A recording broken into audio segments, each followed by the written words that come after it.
오늘 뜻을 정하라는 말씀의 제목을 가지고 함께 말씀을 나누겠습니다. 요 근래에 뉴스에서 들려오는 소식이 참 흉흉하지 않습니까? 가끔 들려오는 그 교회 지도자들의 소식은 우리의 마음을 정말 무너지게 만듭니다. 그런가 하면 한 번씩 이제 그 포털 사이트나 그 신문 일간지들의 그 일면을 보게 되면은 참 이것이 한 개인이 아니라 사회가 그리고 나라가 무너져가는 듯한 느낌을 받지 않습니까? 한 번은 캐나다에서 이제 생활하시다가 다시 돌아오신 귀국하신 한 지사님께서 그런 얘기를 하셨습니다. 목사님, 그 해외에서 이 한국을 뭐라고 부르는지 아십니까? 그래서 뭐라고 얘기하죠? 이제 얘기하신 게 다른 게 아니라 한국은 재미있는 지옥이라는 이런 말을 한다고 얘기하시더라고요. 재미있는 지옥. 이건 한 배가, 세월호라는 한 배가 가라앉는 게 아니라 지금 우리가 눈을 들어서 잘 보면은 이 한 대한민국이라는 배가 가라앉고 있습니다. 이런 세상에서 어떻게 살아갈 수 있을까요? 어떻게 우리는 살아가야 합니까? 언젠가 저희 가족이 같이 차를 몰고선 가고 있는 길이었는데 몇 년 전이었던 것 같아요. 그 당시 6살이었던 셋째 막내 아들이 갑자기 창문을 이렇게 내리더니만 큰 소리로 외쳤습니다. 예수님 믿으세요. 계속 연신 외치는 거예요. 예수님 믿으세요. 그러면서 이제 그 다음에 이제 하나님의 나라는 무너지지 않습니다, 여러분. 그래갖고 이제 참 얘가 목사 아들이 맞구나 그런 생각을 하면서 좋았어요. 근데 문제는 이 차가 점점 번화가로 들어가면서부터 문제가 시작된 거죠. 점점 이제 번화가로 들어가면서 여전히 계속 외치기 시작하는 거예요. 옆에 버스가 섰는데, 버스 그때 여름이었던 것 같아요. 이렇게 창문 다 열렸는데 그 사람들을 째려보면서 예수님 믿으세요. 하나님의 나라는 무너지지 않습니다. 그래갖고 저하고 저희 집사람이 이제 그만해라, 이제 됐다, 이제 계속 하나님의 나라는 참 민망했지만 사실은 제 마음에 참 큰 감동이 밀려왔습니다. 저희 집 막내의 영어 이름이 다니엘입니다. 그래서 오늘 이 다니엘 말씀을 통해서 점점 어두워져가는 이 시대 가운데 하나님께서 저와 여러분에게 큰 도전과 힘을 주시는 시간 되시기를 주님으로 축복합니다. 우리가 잘 알듯이 주전 926년 솔로몬이 죽은 이후에 그 이스라엘은 북이스라엘과 남유다로 갈라지죠. 그리고 북이스라엘은 아수르에 의해서 멸망당하게 되고 이후에 남유다도 잘 아시는 것처럼 신흥 강대국이었던 아수르를 무너뜨렸던 바벨론에 의해서 무너집니다. 바벨론은 아수르는 굉장히 포악한 정책을 썼죠. 사람의 막 가죽을 벗겨 죽이고 이런 아주 흉악한 나라였습니다. 그거와 달리 이 바벨론은 회유책을 쓰기 시작했습니다. 그래서 급격히 커진 나라를 다스리기 어떻게 했죠? 그 나라를 다스리기 위해서 각 나라에 있는 인재들을 뽑았습니다. 그래서 그들 중에 왕족과 귀족 중에서 명철한 자들을 뽑아서 그들로 하여금 바벨론의 언어와 학문과 문화를 가르쳤죠. 급기야는 왕의 음식까지도 주었습니다. 그렇게 해서 달래고 그들을 바벨론화시키기 위해서, 그렇죠? 그렇게 회유책을 써서 그들로 하여금 바벨론의 인재요 또 그 나라들을 다스리게 할 목적으로 그렇게 정책을 피기 시작했습니다. 그때 뽑혔던 사람이 다니엘이지 않겠습니까? 그런데 이 다니엘이 추정컨대 그 당시 나이가 한 15 정도로 이렇게 학자들이 보고 있습니다. 근데 이 다니엘이 놀라운 그 일을 벌이지 않습니까? 그 다니엘서 우리가 너무 잘 알고 있는 1장 8절 말씀. 다니엘은 뜻을 정하여 왕의 음식과 그가 마시는 포도주로 자기를 더럽히지 아니하리라고 자기를 더럽히지 아니하도록 환관자에게 구하니. 여러분, 이게 좀 놀라운 얘기 아닙니까? 15살이니까 지금 머릿속으로 그럼 중학교 2학년 역시 뭐 이렇게 생각하시면 안 됩니다. 역시 무서워 중학교 2학년. 그게 아니라 뜻을 정했다는 거예요. 왕의 음식을 거절한다는 게 이게 쉬운 일이 아니잖아요. 근데 다니엘이 왜 이렇게 음식을 거절했을까요? 여러 학자들의 이야기가 있지만, 그렇지만 어쨌거나 이 말씀의 근거에서 볼 때 다니엘이 자기를 더럽히지 않기 위해서라고 얘기하고 있어요. 그래서 왕의 음식이 우상에게 드려질 수도 있고, 그 당시 왕은 또 신격화되었기 때문에 그 음식 자체가 또 우상에 드려진 음식이 될 수도 있습니다. 어쨌거나 다니엘은 그것을 거절했습니다. 영적인 마지노선이죠. 이것까지는. 내가 여기까지 넘어가면은 안 되겠다. 그래서 이 표현이 뭐예요? 이 표현이 결국은 우상 숭배하지 않겠다는 표현 아니겠어요? 그 우상에게 드려졌던 음식을 내 먹지 않겠습니다. 우상 숭배하지 않겠습니다. 자신 안에 그 선을 그었던 거였죠. 다른 말로 이제 주님만 섬기겠다는 거 아니겠어요? 저는 주님만 섬기겠습니다. 사실 다니엘서의 이야기들을 보면요, 1장부터 6장까지가 이제 다니엘의 사건들의 나열인데 모든 사건들이 다 이 한 맥입니다. 나 우상을 숭배하지 않겠습니다. 다니엘의 세 친구가 그 풀무불에 던져졌던 것도 우상을 섬기지 않기 때문에 던져졌던 거였죠. 왕을 제외한 다른 신에게 기도하지 말라고 했는데도 기도했던 것은 뭐예요? 우상을 섬기지 않고 주님만 섬기겠다고 했던 다니엘의 결심이었던 거죠. 그렇다면 어떻게 다니엘이 뜻을 정했을까요? 무엇이 그로 하여금 뜻을 정하게 했을까요? 원래 이 뜻을 정하다라는 원어로 보면은 뜻이 아니고 뜻이 바로 레바부라고 해서 바보가 아니고 바부라고 해서 그게 이제 마음이에요, 마음. 그래서 이 다니엘이 마음을 정했다는 거죠, 마음을. 말씀을 제가 준비하면 참 이 대목이 어려웠습니다. 이 다니엘은 사실 다니엘서의 어떤 힌트도 주고 있지 않거든요. 다니엘이 왜 이렇게 마음을 정할 수 있었는지, 어떻게 정할 수 있었는지 그 힌트가 없어요. 그래서 제가 고고학자들이 마치 발굴하는 그런 마음을 가지고 이 성경을 보기 시작했습니다. 그리고 연대기로 따라서 추정해 가니까 다니엘이 살았던 시대, 그러니까 다니엘의 성장기에 왕이 나오더라고요. 그 왕이 누굽니까? 그 왕이 요시야였습니다. 요시야는 어떤 왕이었죠? 남유다의 개혁을 단행했던 왕이었습니다. 열왕기하에 보면요, 요시야의 선친, 그의 선친이 므낫셋이었는데 그 므낫셋은 이루 말할 수 없이 헤아릴 수 없는 우상 숭배를 이 유다의 땅에 섬기게 했던, 숭배하게 했던 그런 왕이었습니다.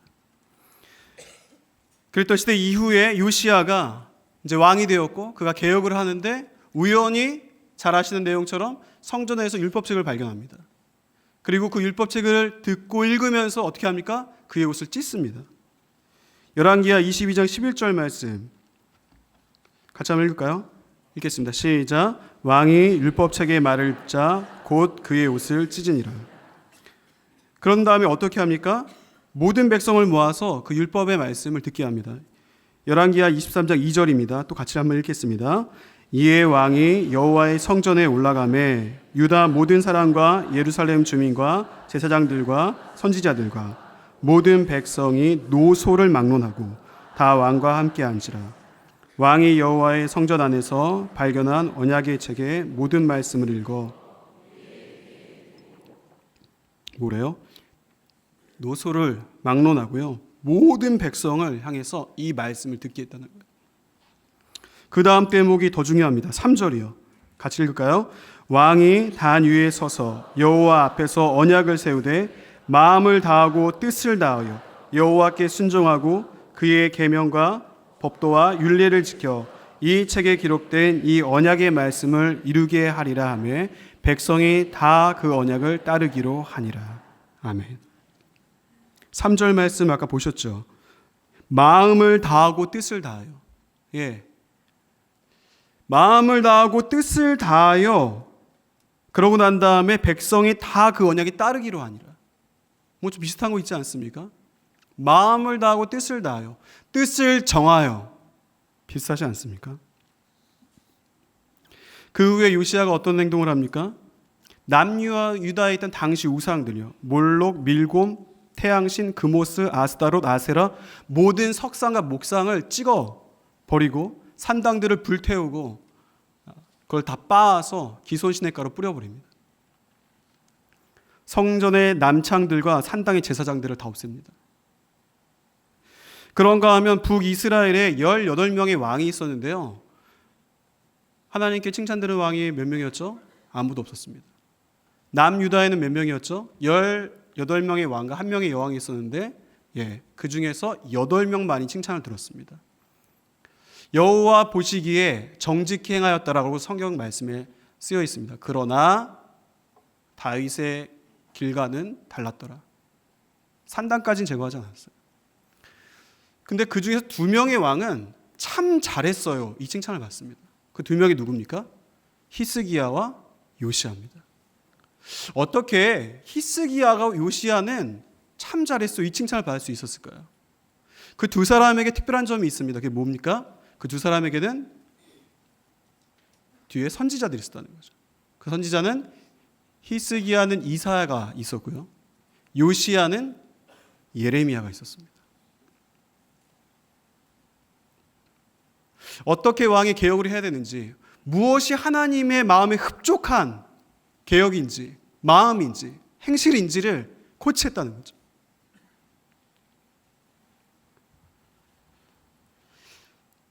예레미야 선지자는 요시야 이후에도요, 그 1차 바벨론의 포로로 끌려갈 때에 있는 그 포로들에게 편지를 쓰죠. 그 편지의 내용이 다니엘 9장에 나오는데요, 그 편지의 내용이 여러분이 잘 알고 있는 그 말씀입니다. 여호와의 말씀이니라. 너희를 향한 나의 생각을 내가 하나니 평안이요 재앙이 아니니라. 너희에게 미래와 희망을 주는 것이니라. 누가 썼다고요? 예레미야가 썼다고요. 예레미야의 요시야의 시대에 자랐던 사람이 누구라고요? 다니엘이라고. 여러분, 다니엘의 마음에 뜻을 정하여가 무엇이 그로 하여금 그 마음의 뜻을 정하여 가게 했을까요? 이거 해야 돼 라고 하면 하게 됩니까? 공부 열심히 해야지, 뜻을 정해야지, 수학 성적 올려야지 올라가던가요? 언제 되죠? 언제? 그 선생님이, 그 과목의 선생님이 좋을 때. 다니엘이 뜻을 정했어요. 무엇이 다니엘로 하여금 뜻을 정하게 했죠? 말씀이었어요. 말씀. 들려줬던 말씀이 그로 하여금 그 말씀대로 살고 싶은 마음을, 충동을 일으켰죠. 그런 다음에 한 가지 더 있죠. 뭐였어요? 그 말씀대로 살았던 사람을 그거 봤다는 것입니다. 그는 요시야와 예레미야를 보고 있었어요. 아, 저렇게 사는 거구나. 말씀대로 산다는 건 저런 것이구나. 나도 저런 사람이 되고 싶다. 말씀을 따라서 사는 하나님의 사람으로 나도 살아가고 싶다. 이 마음이 왔다는 겁니다. 다니엘만 그렇습니까? 아니요. 하나냐, 미사엘, 아사랴, 그 모습을 봤던 그 청소년들이, 그 친구들이, 그 사람들이 그 길을 따라간다는 거예요. 이번에 저희 교구에 이제 순장님들을 만나는 과정에서 한 순장님하고 이제 얘기를 하게 됐는데, 그 순장님 다락방에서 참 많은 이제 남자 순장님이었거든요. 순장님들이 배출이 됐어요. 그래서 참 우리 순장님 너무 귀한 다락방입니다. 이 다락방에서 그렇게 많은 순장님들이 배출되고 대단하십니다. 얘기하니까 순장님이 아니라는 거예요. 원래 훌륭한 순원들이 와서 다 자기들이 잘해서 이렇게 된 거라고. 그런데 이번에 새롭게 세워지는 그 신임 순장님 계시잖아요. 참 그분도 참 귀하시죠. 그러면서 얘기를 하면서, 목사님, 그분이 순장이 된 거는 정말 하나님이 살아계신 겁니다. 방금 전에 다 자기들이 잘해서 했던 돈이 막 갑자기 또 그렇게 얘기하시는 거예요. 그러면서 이제 그분의 이제 과정들을 조금 이제 이야기를 듣게 됐습니다. 그러면서 그분이 참 술을 좋아하셨습니다. 뭐 이런 얘기를부터 시작해서, 그런데 이제 어느 날인가 이제 다락방에 와서 제자훈련을 지원한다고 했다는 거예요. 다 놀랬다는 거예요. 다. 어떻게 이런 일이?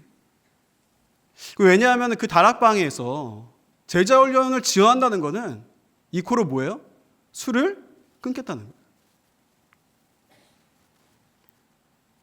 그래서 사실 그 다락방에서 참 이 술 문제 때문에 너무 고민이 돼갖고 지원을 못하고 있는 분들도 있다고 얘기하시더라고요. 그 제가 순장님께 얘기했죠. 그러면은 제자훈련 지원해서 거기에서 좀 이제 술도 해결하고 뭐 이러면 되지 않을까요? 뭐 그렇게까지 뭐 그러니까 아니라는 거예요. 목사님 아닙니다.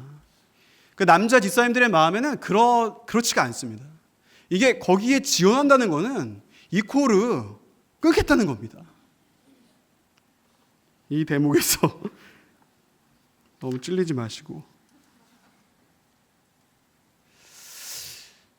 근데 하여튼 그 다락방은 그렇대요. 그러면서 순장이 한마디 더 덧붙이신 게 목사님 이왕 할 거면 그렇게 해야죠. 제가 이제 그 순장이가 얘기하고 이제 그 다음에 그 예약이 됐던 그 순장님하고 이제 이야기를 할 수 있는 시간이 있었는데 얘기하시죠. 이제 어떻게 또 참 그 순장에 지금 이번에 이제 순장으로 세워지시는데 뭐 이런 얘기를 하면서 목사님 제가 사실 참 술을 좋아했습니다. 저희 신조는 술 안 먹는데 왜 가냐 그거고 그리고 술 조금 먹을 거면 또 넌 왜 오냐 분위기 흐리게 이게 이제 신조였다는 거예요. 그러니까 이분이 이제 그 인테리어하고 이제 건설 이쪽을 하다 보니까 그게 너무 자연스러운 거예요.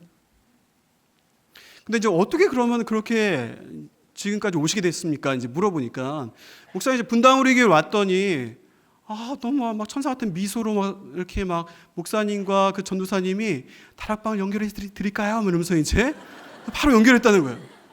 그런지 모르고 이제 그 하여튼 뭐 몰랐다는 건 제 생각인데 하여튼 연결이 됐어요. 다락방 갔죠. 근데 다락방에 이제 꾸준히 갈 수도 있지만 이제 뭐 잘 못 갈 때도 있잖아요. 그럼 이제 순자님이 연락이 와요. 뭐 어디 계세요? 오고 계세요? 그럼 이제 순자님 죄송한데 제가 지금 한 잔 두 잔 마셨습니다. 그럼 어떻게 오시겠어요? 그러면 예 알겠습니다. 그래서 이제 그렇게 한 다음에 이제 오실 때도 있고 그리고 이제 혹은 또 전화가 또 온 거죠. 지금 어떻게 오고 계세요? 그러면 순자님 제가 오늘은 좀 많이 갔습니다. 그래서 만취 상태라서 갈 수 있을지 모르겠습니다. 그럼 순장님이 괜찮습니다. 잘 드시고 그리고 잘 쉬셨다가 다음에 뵙죠. 이렇게 얘기하셨다는 거예요. 그리고 또 한 번은 이제 어떻게 오고 계세요? 그러면 이제 순장님 제가 좀 들어가긴 했는데 갈 수는 있을 것 같습니다. 이렇게 가시는 거 그러고서 이제 오시는 거예요. 그 오시면 이제 그 다락방 모임에서 니들이 오라 그래서 왔다. 그리고 이제 오신 거예요. 좀 표현이 잘 되는지 모르겠네요. 근데 이제 어쨌거나 그러고 나면은 순자님이 잘 오셨다고 얘기하시면서 좀 어떻게 지내시냐. 근데 이분이 얘기하시는데 목사님 제가 저를 인정해주는 제가 술 먹는 모습을 그대로 인정해주는 그 순자님이 너무 고마웠습니다. 그 모습 그대로 오는데 받아주고 힘들진 않으시냐고. 그쪽 일이 참 많이 힘들죠. 그 이야기들을 들어줬던 그 시간이 너무 고마웠습니다. 그리고 자연스럽게 다락방 모임 안에서 말씀을 나누는데 말씀의 은혜가 오고 그러니까 어느 순간에 제자훈련에 나도 지원할까. 뭐 담임 목사님도 막 얘기도 하시지만 그 말씀 들으면서 은혜가 오면서 제자훈련 나도 지원할까? 지원하고 싶다. 이 마음이 왔다는 거예요. 그리고 이제는 사역훈련도 하고 이제는 나도 순장도 하고 싶다. 뭐뭐 하고 싶다 이 마음이 왔다는 거죠. 나도 저렇게 되고 싶다 이 마음이 오니까 가는 거예요. 해야 돼. 너 안 했니? 실제 그만. 이게 아니라 하고 싶다라는 마음이 왔다는 거예요. 저렇게 되고 싶다가 보였다는 거예요.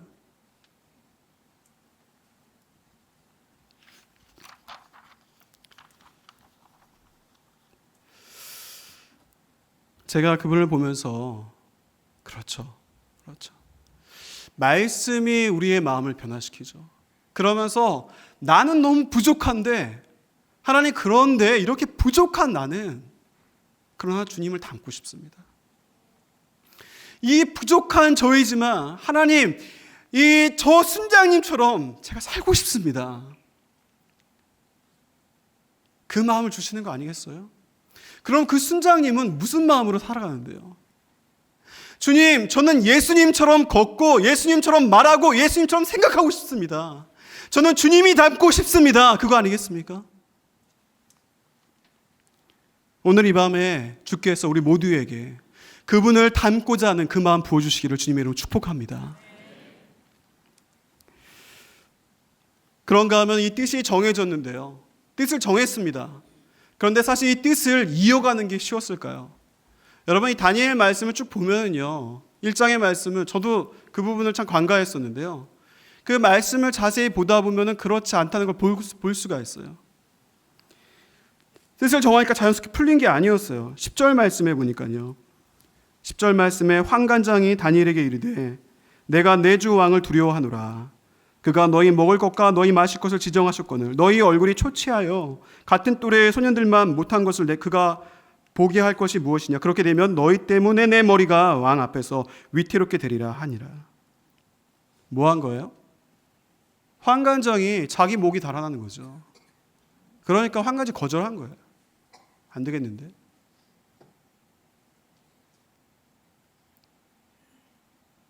그러니까 그 다음에 환관장이 이들을 누구한테 맡겨요? 감독관한테 맡깁니다. 감독관한테. 그게 11절 12절 말씀인데요. 같이 한번 읽어볼까요? 시작. 환관장이 다니엘과 하나냐와 미사엘과 아사랴를 다니엘의 당신의 종들이 열흘 동안 시험하여 채식을 주어 먹게 하고 물을 주어 마시게 한 후에 16절 말씀에 이렇게 써 있습니다. 16절까지 읽겠습니다. 그리하여 감독하는 자가 그들에게 지정된 음식과 마실 포도주를 제하고 채식을 주니라. 무슨 말이에요? 환관장이 거절한 거였죠. 그러니까 감독관에게 넘어갔어요. 이럴 수 있지 않습니까? 뜻을 정했어요. 그래요, 주님, 제가 이렇게 해보겠습니다. 했어요. 안 되네? 그러니까 이럴 줄 알았어. 잘 됐다, 여기까지. 접을 수 있는데 그렇게 하지 않았다는 거예요. 그 뜻을 끝까지 밀고 나갔다는 거예요. 주님이 주신 지혜를 가지고 기도하면서 밀고 나갔다는 거죠. 그러면 무엇이 그로 하여금 그것을 지속이 가능하게 만들었냐는 거죠. 저는 이 다니엘 말씀을 쭉 보면서 다니엘이 정말 기도의 사람인데요. 9장 말씀에서 그 힌트를 찾았습니다. 9장 23절 말씀, 쉬운 성경으로 되어 있는 그 말씀을 같이 한번 읽겠습니다. 시작. 내가 처음 기도를 시작할 때부터 하나님의 응답이 있었다. 하나님께서 너를 무척 사랑하심으로 내가 너에게 일러주러 왔다. 그러니 이 말을 잘 생각하고 환상을 깨닫도록 하여라. 아멘. 여러분, 이 말씀이 무슨 뜻입니까? 내가 처음 기도를 시작할 때부터 하나님의 응답이 있었다. 지금 천사 가브리엘이 와서 얘기해 주는 거거든요. 다니엘이 하루 3번 기도하는 걸로 유명하지 않습니까? 다니엘의 기도가 종교의식이었을까요? 그렇지가 않다는 거예요.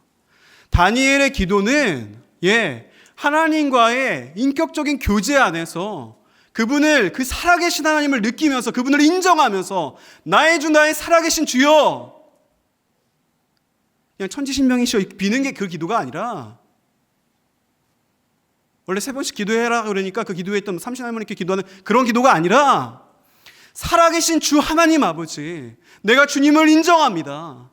그리고 그 하나님과 교통한 가운데, 인격적인 교제 가운데 그분과 기도하고 그분의 말씀을 듣고 그분 안에서 뜻을 정했다는 거 아니겠습니까?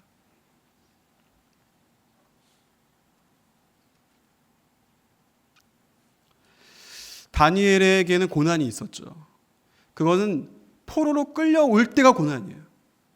모르죠. 그때 예루살렘이 황폐되면서 자신의 부모는 죽임을 당할 수도 모릅니다. 그 참혹한 고난의 자리 가운데서 다니엘이 기도하지 않았을까요? 나의 하나님, 나를 기억해 주십시오. 그런가 하면 더 큰 고난이 찾아오죠. 그게 뭐예요? 승승장구하는 거예요. 이거는 곱하기 2배의 고난이 아니겠습니까? 오히려 힘들 때는 주님을 찾아요. 그런데 잘 나갈 때, 뭔가 일이 잘 될 때, 이때의 유혹의 고난은 어마어마합니다. 이 안에서 다니엘이 뜻을 정합니다. 그리고 주님을 찾습니다. 하루 3번씩 기도하면서 주여 주여, 나로 하여금 이 환난에서, 이 모든 환경 가운데서 이겨나가게 하여 주시옵소서. 그가 그렇게 하나님을 인정하며 기도하는 그 기도 가운데서 하나님이 그를 세우셨고 내가 응답하였다. 그리고 가브리엘 천사를 통해서 말씀한 게 내가 너를 사랑한다. 이것도 그 장면이잖아요. 주님의 말씀이 임하는 거잖아요. 내가 너를 사랑한다. 그 음성의 말씀이 다니엘을 일으켜 세우는 거죠. 한 번으로 꺾이지 않습니다.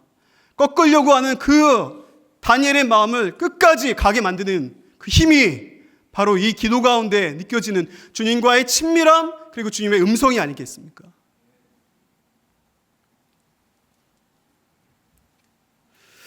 저는 얼마 전에 이제 부산에 장례가 있었습니다.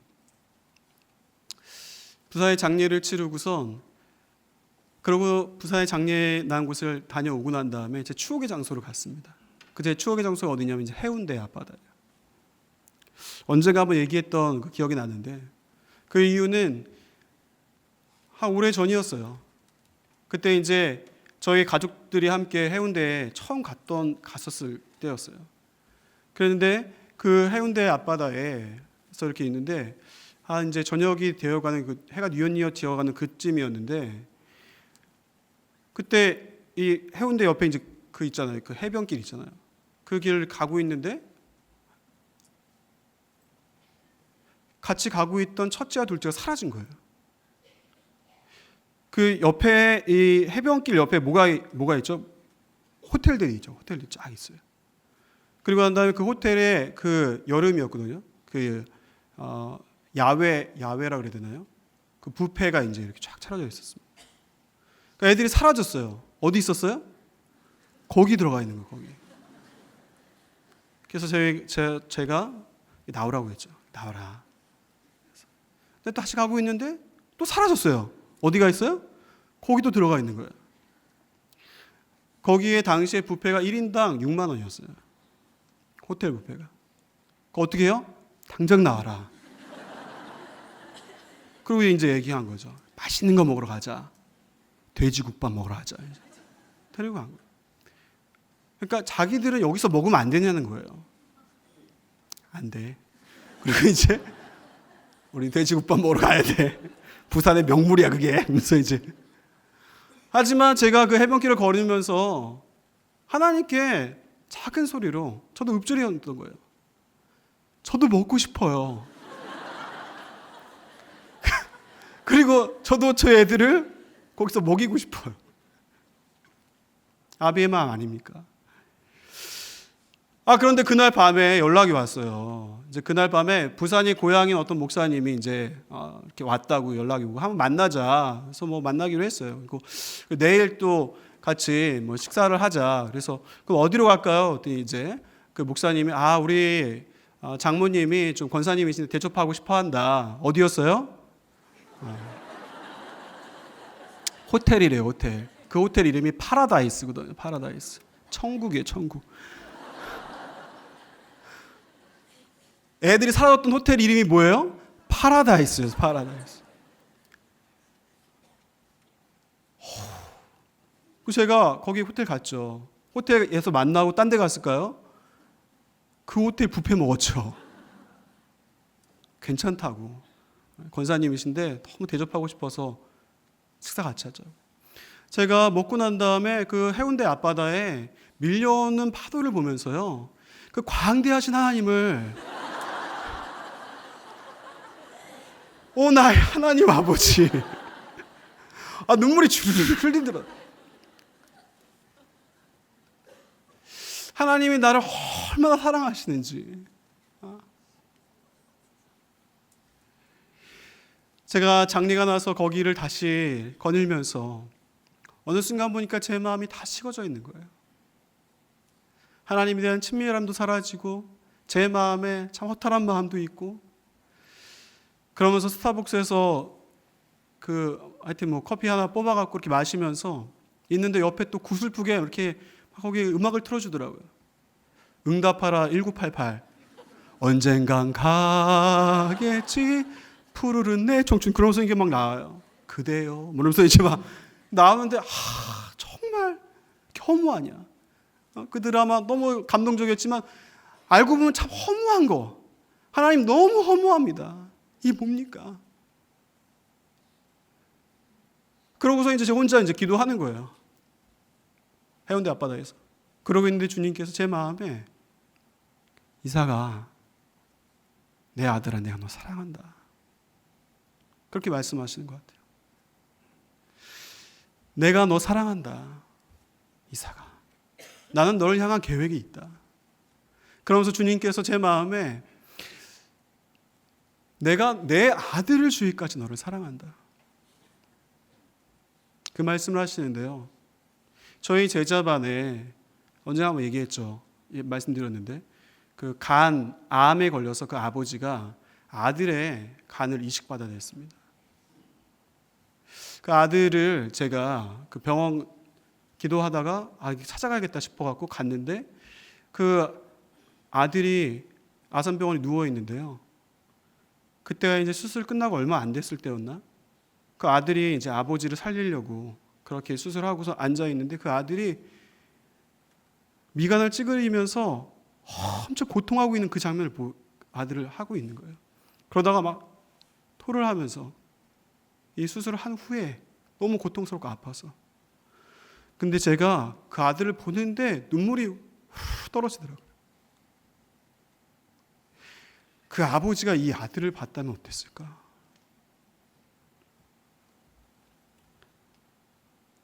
제가 아들이 있는 아버지잖아요. 그 아들을 보는데 우리 하나님께서 자신의 하나밖에 없는 아들을 십자가에서 주셨을 때 고통 가운데 있는 그분의 외침소리 가운데 우리 하나님 아버지의 마음이 어떠셨을까? 그런데 그 부산 앞바다에서 주님께서 아들아, 내가 내 아들을 주기까지 너를 사랑한다. 사랑하는 이삭아, 내가 내 아들을 주기까지 너를 사랑한다. 그 의미를 알니?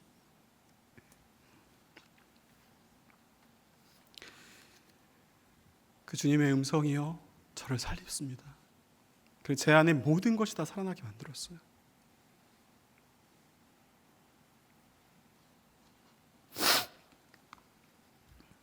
이런 책이 있습니다. 그들은 교회가 아니라 리더를 떠난다. 그 책의 한 대목이 나옵니다. 마틴 루터 킹인데요. 그가 흑인 차별을 금지하는 운동을 하였고 그 운동이 확산되자 몽고메리에 있던 그 백인 지도자들이 그를 죽이려 합니다. 그리고 전화를 걸어요. 그래서 사흘 안에 떠나지 않으면 너희 집을 폭파시켜버리겠다. 그 연락을 받고선요 잠들어 있는 자신의 아내와 두 달 된 딸아이를 봅니다. 그때 어마어마한 두려움이 엄습해요. 그럴 때가 있잖아요. 아무것도 할 수가 없어요. 움직일 수가 없어요, 몸을. 근데 그때 이 대목 읽어드리겠습니다. 그가 식탁에 앉아 두 손으로 얼굴을 감쌌고 하나님께 공포와 불안을 토로하고 있는 그 순간 한 번도 느껴본 적 없는 영혼의 진동을 느꼈습니다. 그러고는 어떤 음성을 들었습니다. 그 음성은 내면에서 들렸습니다. 킹은 그 음성을 이렇게 전합니다. 일어나라. 정의를 위해 일어나라.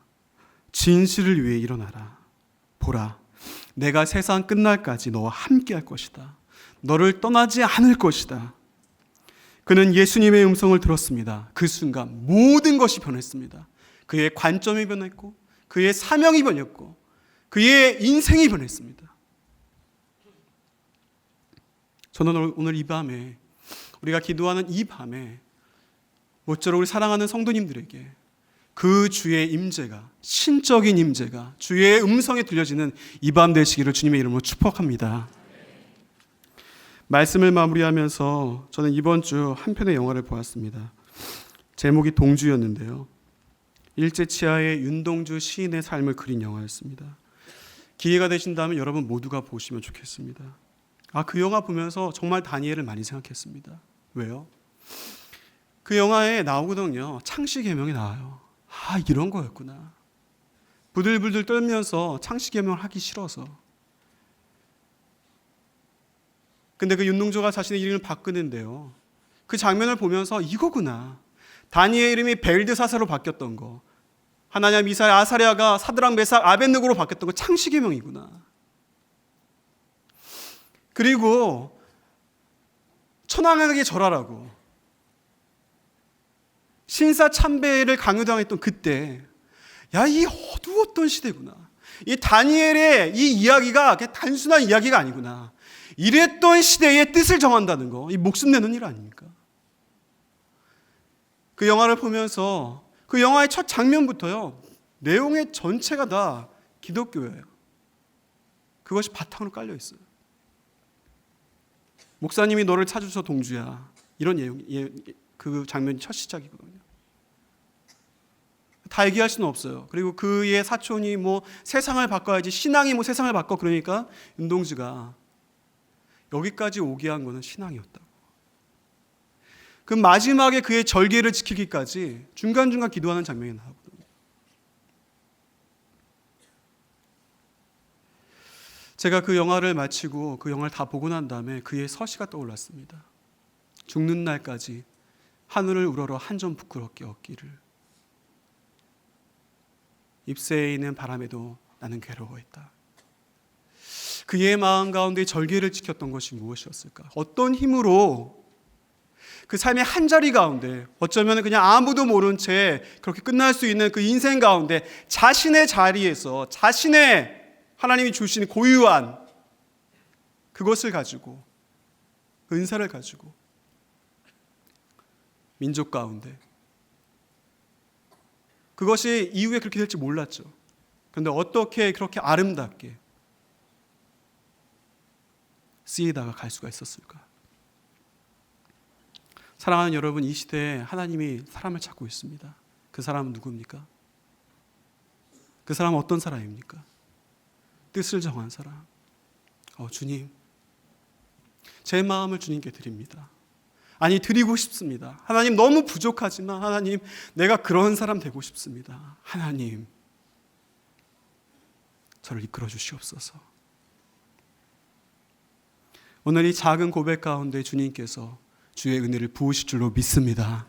그리고 우리의 기도를 내가 처음부터 들었노라라고 말씀하시는 줄로 믿습니다. 우리 함께 기도합시다.